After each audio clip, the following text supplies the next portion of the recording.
சிலர் ஆசைக்கும் தேவைக்கும் வாழ்வுக்கும் வசதிக்கும் ஊரார் கால் பிடிப்பார். ஒரு மானமில்லை அதில் ஈனமில்லை, அவர் எப்போதும் வால் பிடிப்பார்.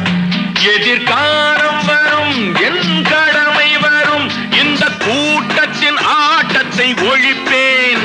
பொது நீதியிலே புது பாதையிலே வரும் நல்லோர் முகத்திலே விழிப்பேன்.